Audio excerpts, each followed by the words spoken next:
Hello everyone, my name is Sonic Go-Kart and welcome back to another video. I hope you guys are all doing well. And today we're going to be taking a review on the Steelseries Rival 600. This is my favorite gaming mouse yet. I bought it on the 25th of January 2018. It is right now the 12th of January 2019, so almost a year ago that I purchased this thing. And it came together with a mouse pad, and it still comes with that, by the way, for the ones that are interested. This thing cost me 90 euros, which is, for a mouse, pretty hefty, but it is still cheaper than the higher end mouses that you can find from brands like Razer. And somehow this manages to be the #1 first-person shooter mouse in the world. And I'm gonna tell you exactly why that is and why I agree with it. So stay tuned and let's get started with the video. Okay, so first we gotta look at what this mouse really is. So this is a first-person shooter mouse. It is meant for first-person shooters. And this is because it only has a few buttons on the side, and it's a very lightweight mouse with excellent tracking and perfect lift-off distance detection. And that actually puts this mouse apart from all the other mice. And that is this mouse's two sensors. This thing has two sensors. One is just for regular DPI/CPI tracking, so tracking where the mouse goes and at what speed. But there's also an optical there's also a proximity kind of sensor in there that detects the lift-off distance. So it can detect up to 0.5 millimeter lift-off off of the surface, and then you can fine-tune it in the software exactly how much space you want before this mouse stops tracking where the hell you're moving the mouse. And this is all very handy because first-person shooter people love to be able to immediately break off their movement by lifting up their mouse so that they can stop moving the mouse. Also, it's useful for fine-tuning, so lifting up the mouse and starting somewhere completely else. That's also some often movements that people do when they run out of space on their desk. This mouse has really good detection for that, and that causes the least amount of stuttering when lifting up the mouse. Usually when you lift up a mouse, you get some kind of jitter going on. With this mouse, it really is that minimal. It at least is way better than the Razer mouse that I had before this, the Razer Mamba.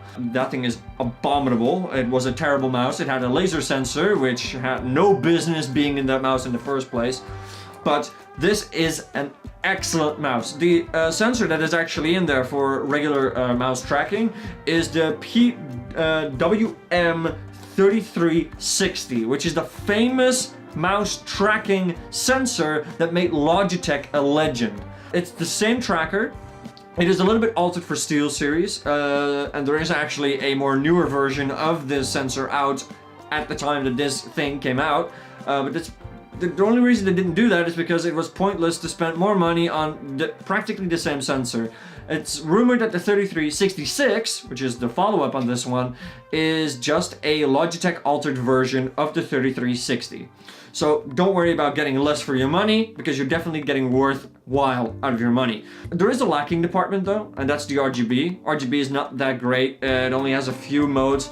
Steady color, a little bit of color shifting, reactive colors, and it can also be controlled by apps. But mice like Razers can do that as well as Corsair using their IQ software.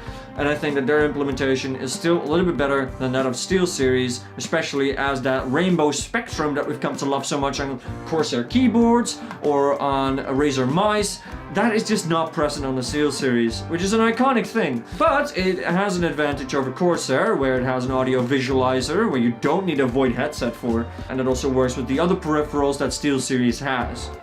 Now, normally I would use this on my regular PC, but for today's demonstration, we're going to be using it on my laptop as my PC is still broken. So I'm going to take you through the software as well, show you all the things that it can do. You can save some couple of profiles, you can adjust the key combinations and the macro keys. But just before we do that, I want to show you one more thing that stands this mouse apart from pretty much the competition. And for that, I need to grab something real quick. So this is a weight package. It comes with all sorts of weights. Oh, gotta open it up the right way. So this has a bunch of 15-gram weights in it. No, a bunch of 4-gram weights in it, sorry. 4 for each side, and you can put them in the sides of the mouse by simply detaching the side from the mouse. So if you go over to the side, you look at the bottom, you see a separation line, just pull on that, and you can take the entire side off, and there are all of the places where you can put your SteelSeries weights on there. And this is to correct the offset that you have when you lift up the mouse. If you lift up the mouse not straight, but in like a little bit of a tilt, put some weights in the side and you can correct that to get even more fine-tuning and control over your lift-off distance. And I think that this is personally a very good idea. And they've made it so that your cable can actually go right through that loop, and you can kind of use this as a mouse bungee, just to like make sure that the mouse cable doesn't move anywhere or doesn't go back into, like in my case, back behind my desk where the cable gets stuck again. So it is a very good design, and it's also a very handy way to keep it near the mouse. And of course, you can do that you can do that whenever you want. If you don't want to do that, that's fine as well. Or even better, if you really need all of that speed, you can just take off both sides and have no weights in it. And now this is a super lightweight mouse, but it doesn't have any side buttons anymore. But it is now super lightweight. And yeah, I mean, you have to be the kind of person that wants to do that in order for this to work, but I'm personally not one of those people. But if you want, then you can do that. The grip on the mouse is silicone. There's just silicone padding on the sides, also on the inside here. And it is grippy. I'm not too sure about the glue that they're using on it, because on the edges I can definitely see that it's coming loose a little bit. I think of a little bit too much use, or me trying to clean this thing. Actually trying to clean this thing has rubbed off small little bits of glue off of the silicone, and now it's coming a little loose around the edges, but it's still in fine condition even after 1 year, and as long as you just be careful when you're cleaning it, you shouldn't have any of these problems. So let's go into the software and give you guys a look at how that all looks. Like I said, there's not that many things to configure in the first place. It is not as refined as Corsair software, but nonetheless, here is SteelSeries software. Okay, so to get started on the SteelSeries engine software, you need to download it first at steelseries.com/engine. And here you can download it for Windows or Mac OS, which probably means that it's not really available for Linux, which kind of sucks, gotta be honest, but there you go, Windows and Mac OS. And then you get this software, and here you can find all your gear, all your peripherals. So if you have something besides the Rival 600, then other things will pop up as well. Then there is apps, so different apps that you can run on your peripherals. So the audio visualizer, for example, that works perfectly well. You can also make it respond to Discord things, or Prism Sync to sync everything across devices.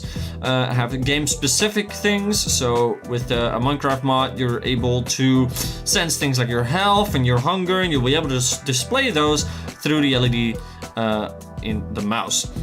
And you can also have game-specific profiles in here in the library, so you can add a game and you can basically just add your device to that game, and then in there you can change your configurations if you want, or like assign different configurations. So right now there's no configuration, and then we can change from default to any other that we have available. Currently I have none other available, so let's go work on that. So Rival 600, let's open that up. So here we are in the settings for all the buttons and the sensitivity, acceleration, deceleration, angle snapping, and pulling rate, which actually are a bunch of cool features like angle snapping. I personally don't use it, but it is cool to have that function available for people that need it for architectural drawings or that sort of stuff.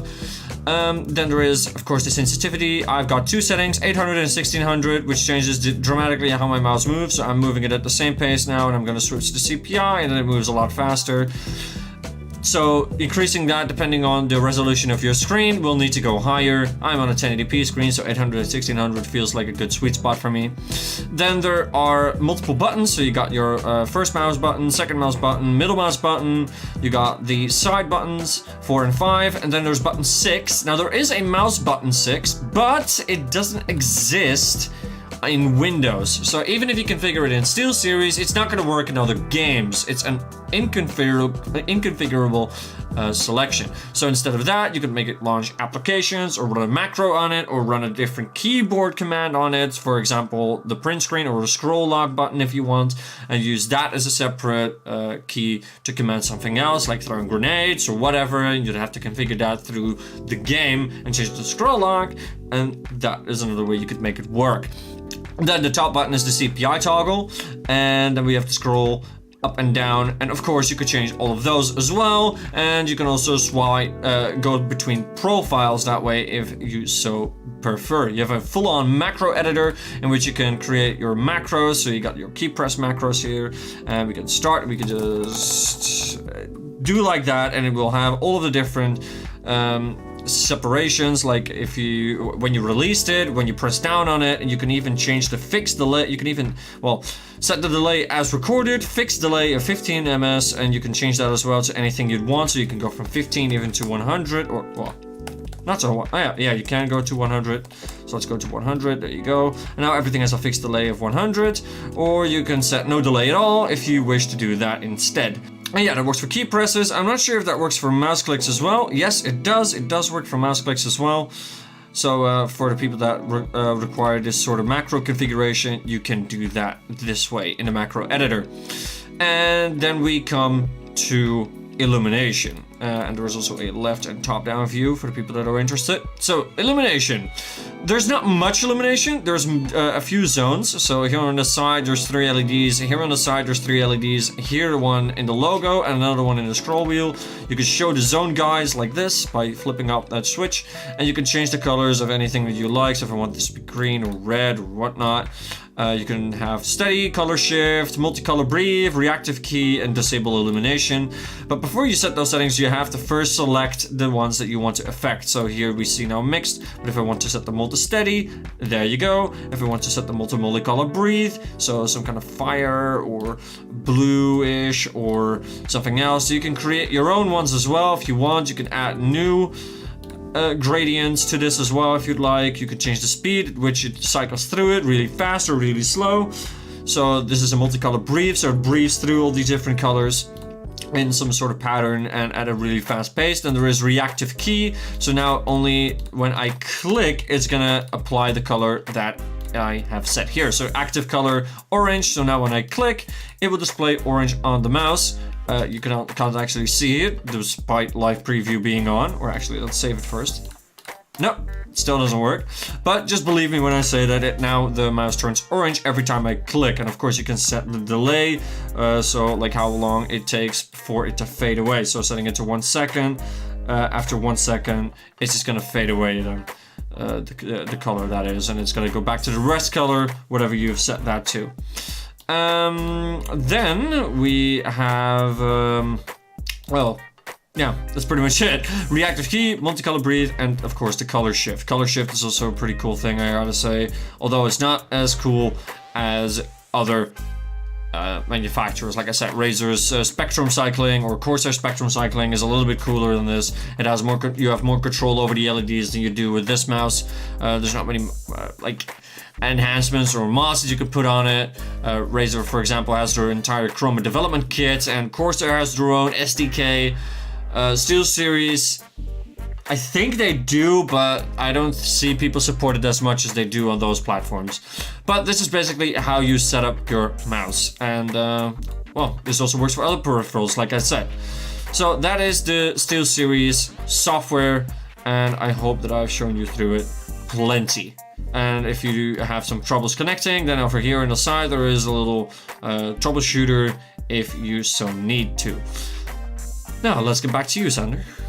So now that we've taken a look at our software, I have to say that this is personally my favorite first-person shooter mouse. It has excellent tracking, it plays awesome, and honestly, I just love the design of it. It looks like a cool mouse. It is very sportive looking. It is not like rinsed to the brim with RGB. It has RGB in the scroll wheel. There's RGB over the sides and the logo here, and I think that is just fine. It looks alright. I mean, of course, the RGB could be improved, but other than that, this is an excellent mouse for the price. 90 euros for this thing, with a free mouse pad as well, to give you some excellent good tracking right out of the box. I mean, I'm a fan. I really am a fan. I love this design, and I hope you guys agree. So hopefully this has helped your purchase decision. If you like this video or found your mouse to buy for yourself, then let me know in the comments down below. Don't forget to like the video, subscribe, and all that good stuff. Hit me up on Instagram and Twitter in the description below, and hopefully I'll see you around for the next one. And of course, join our Discord community to talk with me or many of the other members. I wish you all a good night and a happy weekend. Peace.